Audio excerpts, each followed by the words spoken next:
दोस्तों नमस्कार। आपका फिर से मेरे YouTube चैनल शब्द की परिभाषा में स्वागत है। दोस्तों आज आगे बढ़ते हुए हम एक नया शब्द लेते हैं, फ्रेंड। इस चैनल के लिए नया शब्द है, लेकिन हम लोगों के लिए काफ़ी पुराना शब्द है फ्रेंड। तो फ्रेंड परिवार, हमारे माता पिता के बाद अगर दूसरा सबसे ज़्यादा अगर प्रभावित करने वाला कोई शब्द है तो फ्रेंड है। क्योंकि पहली शिक्षा हमें अपने घर से, अपने माता पिता से मिलती है, पहला गुरु, और दूसरा गुरु हमारा दोस्त हमारा होता है, फ्रेंड होता है हमारा। तो अभी फ्रेंड को हम लोग अगर डिफ़ाइन करें तो दो तरीके से देख सकते हैं। फ्रेंड का एक मीनिंग होता है कि फर्स्ट टू एंड, मतलब ऐसा जो शुरू से अंत तक रहे, मतलब शुरुआत में जो दोस्ती हमने करा वो लास्ट तक रहेगा। और दूसरा एक दोस्त जो मतलबी होते हैं, आपसे मतलब से सिर्फ दोस्ती करते हैं, उसका मतलब होता है कि फ्राई टू एंड, यानी कि ज़रूरत के अनुसार से आपको फ्राई किए और एंड हो गया उसका। तो वैसे भी दोस्त होते हैं। तो दोस्तों का चुनाव हमारे लिए बहुत महत्वपूर्ण है, और हम बार बार इस चीज़ को बताते रहते हैं कि फ्रेंड जब भी बनाइए तो आप अपने लेवल के ही बनाइए। आप जिस सेक्टर में जा रहे हैं, जिस क्षेत्र के हैं, आप जो आप कर रहे हैं, उसी से रिलेटेड आप अपना बनाइए फ्रेंड सर्किल, ताकि कभी भी अगर डिस्कशन वगैरह करने की बात आए तो आप आराम से डिस्कशन कर सकते हैं। क्योंकि कोई भी टॉपिक रखेंगे तो सारा दोस्त एक ही सेक्टर से हैं, तो एक दूसरे का हेल्प हो सकता है, अलग अलग राय मिल सकता है। तो इसीलिए आज का टॉपिक हम फ्रेंड ही चुने, क्योंकि आज हम फ्रेंड पर ही पूरा तरह से विस्तृत जानकारी ले लेते हैं कि इस फ्रेंड का भाव क्या है, और ये कितने तरह से हमें हानि भी पहुंचा सकता है और लाभ भी पहुंचा सकता है, दोनों कर सकता है अगर हमने फ्रेंड का चुनाव सही से नहीं किया। तो हम देखते हैं कि फ्रेंड जो है उसकी स्पेलिंग लिखा हुआ है FRIEND, स्पेलिंग है FRIEND। मैं बार बार बोलता हूँ कि हर इंग्लिश या हिंदी के शब्द है, उसी में उसका सिस्टम छिपा हुआ है कि आप किस सिस्टम से, मतलब कौन सा स्टेप आप उठाएंगे, वो सारा स्टेप उसी में लिखा हुआ है। तो उसके अनुसार से सबसे पहले हम देखते हैं कि फ्रेंड में इफ़ पहले आया तो इफ़ का क्या मतलब होता है। इफ़ का मतलब होता है कि सबसे पहले अगर फ्रेंड हम चुनाव करें तो फॉर एवर, मतलब हमेशा के लिए उसको चुनिए। क्योंकि यहाँ पे एक चीज़ ये देखना पड़ेगा कि अगर फ्रेंड आपको मेंटल अटैच है तब तो लंबा चलेगा। अगर फिजिकल और इकोनॉमिकल रूप से अटैच आपके साथ हो रहा है तो आपके साथ लंबा नहीं चलेगा वो।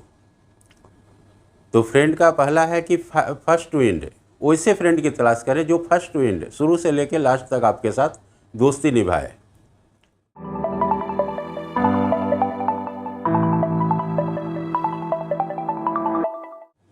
वैसे ही फ्रेंड की तलाश करें ताकि आप अपने लेवल्स का रहे, एक दूसरे के साथ डिस्कशन कर सके, एक दूसरे के साथ अच्छी बातें कर सके, जिससे आपके करियर में या लाइफ में ग्रोथ की संभावना हो। दूसरा आर का मतलब कि रिफॉर्मर। रिफॉर्मर मीन्स संशोधक और सुधारक हो। अगर आप कोई गलती करते हैं, किसी तरह का आपका कोई विचार में कुछ गड़बड़ी करने का आता है, आपकी विचार कुछ नीचे जा रही है, तो उसको उस लेवल पे फिर ले आए। तो उससे क्या है कि आप कोई भी गलत काम करने जाएंगे और उसके नज़र में आएगा तो तुरंत उसको वो रिफॉर्म करेगा, संशोधन करेगा कि नहीं ये गलत है, तुमको ये नहीं करना है। तो वैसे दोस्त हमारे लिए, हमारे फेवर के हैं और हमारे लिए महत्वपूर्ण भी हैं, क्योंकि वो दोस्त हमेशा गलत रास्ते से आपको सही रास्ते पे ले आएगा। आप जब भी भटकने की कोशिश करेंगे वो दोस्त आपको सही रास्ते पे ले आएगा। तो आर भी क्लियर हो गया कि आर का मतलब रिफॉर्मर। वैसे दोस्त तलाश करें जो संशोधक और सुधारक हो, जिसमें संशोधन करने की क्षमता भी हो और सुधार करने की भी क्षमता हो, दोनों हो। तीसरा आई, जो इंटेलिजेंट हो, बुद्धिमान हो, जिसके पास सोचने और समझने की क्षमता हो कि क्या गलत है क्या सही है, इसको समझने की क्षमता उसके पास होनी चाहिए। इंटेलिजेंट मतलब इंटेलेक्चुअल एजेंट बोलते हैं, मतलब बौद्धिक एक तरह से वो एजेंट है।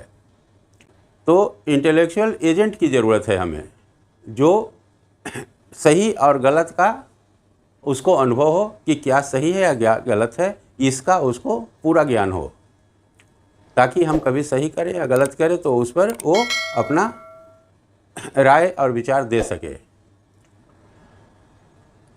आई के बाद ई का मतलब कि जो एजुकेटेड हो और एक्सपीरियंस्ड हो। एजुकेटेड है अलग मैटर, एक्सपीरियंस्ड है अलग मैटर। चूँकि आप शिक्षित तो हैं लेकिन अनुभवी हैं कि नहीं, ये दोनों अलग अलग है। एक्सपीरियंस और एजुकेशन दोनों अलग अलग है। तो आपको ये भी देखना पड़ेगा कि एजुकेटेड भी हो, वो शिक्षित भी हो, आपके लेवल का हो, और दूसरा एक्सपीरियंस भी हो, जिसको अनुभव भी हो, सही गलत का उसको पता हो, अनुभव हो। और ये चौथा नेचर। नेचर मतलब नेटिव कल्चर, उसका पैदाइशी संस्कृति देखिए, उसके घर का इन्वायरमेंट से आपको पता चल जाएगा कि इसके घर में किस तरह का इन्वायरमेंट है। क्योंकि nature is called native culture, पैदाइशी संस्कृति है ये।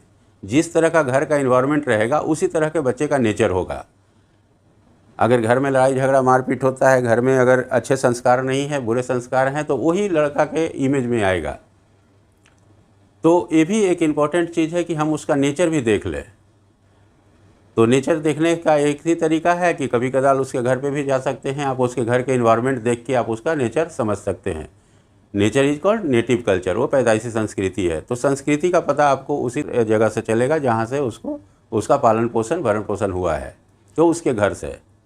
और डी, लास्ट में डी आता है। डी का मतलब डिटरमाइंड, जो पक्का इरादा रखता हो, अपने कार्य क्षेत्र के लिए अपने कार्य करने पर पक्का इरादा रखता हो, उसमें कहीं भी डाउट नहीं हो, उसको कोई शंका कोई शिकायत नहीं हो। तो डिटरमाइंड अगर होगा फ्रेंड, तो आप भी उसी तरीके का बनेंगे। तो ये फ्रेंड का एक हल्का सा आपको एक जानकारी है, ये समझिए कि एक तरह से दोस्त का पैरामीटर हो गया। आपको अगर किसी भी दोस्त को आपको जांचना है तो इस पैरामीटर के थ्रू आप जाके जांच सकते हैं। कोई भी गलत काम आप उसके सामने करिए, अगर वो आपको सपोर्ट करता है तो इसका मतलब कि वो फ्रेंड सही नहीं है, वो आपसे मतलब से जुड़ा हुआ है। और एक इसमें सबसे देखने की बात क्या है कि जो अच्छे फ्रेंड रहेंगे तो आप हमेशा उसको जज कीजिएगा कि वो कभी भी आपके कंधे पे हाथ नहीं रखेगा, या कभी भी पीछे से आपको हल्का फुल्का, जैसे होता है ना कि फ्रेंड में कि चलो यार ऐसे या ऐसे, ये कभी नहीं करेगा ये। चूँकि वो इंटेलिजेंट है, वो बुद्धिमान है, वो समझदार है, उसको अच्छे बुरे का ज्ञान है, तो वो दोस्त कभी नहीं करेगा। लेकिन जो दोस्त आपके कंधे पे हाथ रख रहा है और बार बार आपके कंधे पे हाथ रख के चलता है, और कभी भी दिक्कत आप तकलीफ़ में आते हैं तो बोलता है कि यार कोई चिंता नहीं करना, हम तुम्हारे साथ हैं, तो एक बार इमेजिनेशन जरूर इस पर करिएगा, कल्पना जरूर करके देखिएगा कि उसका बोझ आपके ऊपर है कि आपका बोझ उसके ऊपर है। तो इस तरह का जो भी दोस्त होगा वो आपके फेवर का कभी नहीं होगा। वो मतलब से है आपके साथ, जब भी मतलब निकल जाएगा वो सबसे पहले निकलेगा आपसे। जो अच्छे दोस्त रहेंगे, संस्कारी दोस्त रहेंगे, जिनके अंदर इंटेलिजेंट होने की क्षमता है वो हैं, और एजुकेटेड होंगे, एक्सपीरियंस्ड होंगे, वो कभी ऐसा गलती कर ही नहीं सकते। कभी भी आपके कंधे पर हाथ या पीछे से आके थपकी नहीं दे सकता। वो दोस्त मजाक आपको नहीं करेगा, क्योंकि वो सिंसियर है, वो अपने कार्य के क्षेत्र में ईमानदार है, आपके लिए भी ईमानदार रहेगा वो। तो जो सिंसियर रहेगा वो कभी भी इस तरह का काम नहीं करेगा। ठीक है, क्लियर। अब इसको हिंदी में देखते हैं, तो हिंदी में इसको दोस्त बोलते हैं। दोस्त का मतलब होता है कि दो स्तंभ है। दो स्तंभ मतलब बराबर का। आप कहीं भी जाएंगे तो जब अगर दो स्तंभ बोला जा रहा है, तीन स्तंभ बोला जा रहा है, चार स्तंभ, मतलब कि चारों बराबर का होगा। अगर चारों अलग अलग पिलर होगा तो स्तंभ नहीं बोलते हैं, फिर बड़ा और छोटा उसको बोलेंगे। लॉन्ग शॉर्ट स्तंभ के तौर पे उसको बोलेंगे, पिलर्स के तौर पे, लेकिन कभी भी स्तंभ नहीं बोलेंगे उसको कि दो स्तंभ या तीन स्तंभ। तो जब भी बोलेंगे तो बराबर का, यानी कि आप जिस सेक्टर के हैं उसी सेक्टर का सारा दोस्त है। तो तीन दोस्त हो, चार दोस्त हो, पांच दोस्त हो, जितने स्तंभ रहेंगे उतनी ही मजबूती आपकी रहेगी। आप डिस्कस कर सकते हैं, अपने कोई भी सब्जेक्ट पर आप बात कर सकते हैं, क्योंकि सारे एक ही सेक्टर से हैं, एक ही चैप्टर है सबका। तो यहाँ पे आपको ग्रोथ लेने में ज़्यादा फ़ायदा होगा। आप ज़्यादा दूरी चल सकते हैं, ज़्यादा आपको समय मिलेगा उन लोग सब्जेक्ट में ऊपर जाने के लिए। तो इस तरह से हम अपना फ्रेंड का चुनाव कर सकते हैं, क्योंकि माता पिता के बाद अगर घर के बाद अगर कोई फ्रेंड आता है तो दोस्त ही एक है जो कि आपके साथ अहित और हित दोनों कर सकता है। अगर सही ढंग से अगर चुनाव नहीं करते हैं तो अहित भी होने में, आपको बिगाड़ने में भी बहुत बड़ा हाथ है इसका। जिस तरह के घर के गुरु माता पिता, उसी तरह से बाहर के गुरु आपका दोस्त। तो दोस्त पे खास तौर पे एक चीज़ ध्यान रखिएगा कि जब भी बनाएं तो कम से कम इस तरह का ज़रूर पैरामीटर डाल के देख लें कि है कि नहीं इसमें से। अगर कोई भी इसमें से अलग अलग हो तो आप उससे दोस्ती छोड़ सकते हैं। और एक बार घर में ज़रूर मिलवा दीजिएगा, अपने गार्जियन के पास ज़रूर बैठाएगा, ताकि गार्जियन को भी पता चले कि भाई दोस्त है तो कैसा है, फेमिलियर है नहीं है, किस तरह से बात करते हैं, माता पिता के साथ कैसे बात कर रहे हैं, किस तरह का बिहेव कर रहा है। ठीक है, तो इतना सब देखने के बाद ही आप कोई दोस्ती करें, क्योंकि दोस्त बहुत इंपॉर्टेंट होता है। दोस्त इतना भी इजी वे में मत लीजिए कि किसी को दोस्त बना लिए, कौन कैसा है, क्या विचार रखता है, इसको देखना बहुत ज़रूरी है। तो इसके अनुसार से आप दोस्त बनाइए, आपका जीवन अच्छा होगा, सफल होगा, और बाहर में भी इन्वायरमेंट अच्छा मिलेगा जिस तरह घर में आपको मिलता है। धन्यवाद।